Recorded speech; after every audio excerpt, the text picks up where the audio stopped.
বলেন ভাই।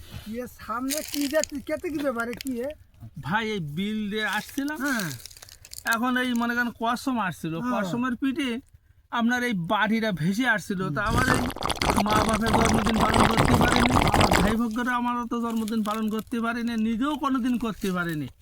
তাই ভাইরা ভাই মনের বড় আশা, তাই আপনাদের দাওয়াত দিছি একটাই কারণে, যে এই মাঠের ভিতরে আমি কসমের পিঠে উঠিতে বাড়ি আসছিল, ওইটা কেক বানাই, গরিব মানুষ কিনতে পারছি না, গরিব আমাতে। তাই আমার ছেলে সাইফুল ভাইরা ভাই, এই আপনার ভাইরা ভাই ছেলে, তাই এনারা জন্মদিনটা পালন করছে। এখন দেখা যায় ছেলেটা শিখুক যে হয় বাবা মার জন্মদিন পালন করছে। এখন ছেলে ভবিষ্যৎ যদি তার ছেলেপিলেরও করলি যদি চাই যে মনে যে আমি করবো, তা তখন সে করবে, কিন্তু এটা করা বলে আমাদের সেরে কি আমার হালিগুদ্রোটা পয়সা ইসতো, তাই সে পয়সা তো রাখার জায়গা পাচ্ছি না। তাই বাবা আমার ভাইরা ভাই, আমার তোমার ভাইরা ভাই ছেলে আমাদের ছেলের জন্মদিন পালন করছে।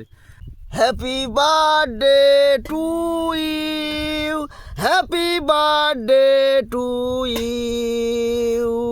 এখন মিষ্টিও তো আনতে পারিনি, তা আপনাদের জন্য মিষ্টি মুখ করবো, আমার বাসায় সবাই যাবেন। তাই বলি সত্যি সত্যি তো আবার যেই বাসেন না, কারণ পয়সা কটিরও বলো সমস্যা আছে। এখন জোর জুলুম করে যদি মোড়েতে ধৈর্যটাতে চা পানি আপনারা খাতে পারেন, তাহলে আমি দিতে রাজি আছি। দেখ আপনার মনের আশাটা বহুদিন আশা আমি বুঝতে পারছি, এটা পূরণ হয়ে গেল আজকে আল্লাহ পাকের তরফ থেকে। আপনার মনে একটা বড় আশা ভাইরা ভাই, প্রত্যেকের আশা থাকে, মানুষগুলি জন্ম নেয় প্রত্যেকের, গরিব গৃহস্থ প্রত্যেকের আশা থাকে, সবার সমর্থন হয় না। দাওয়াত দিয়ে আজকে মতো এখানে সমাপ্তি করলাম।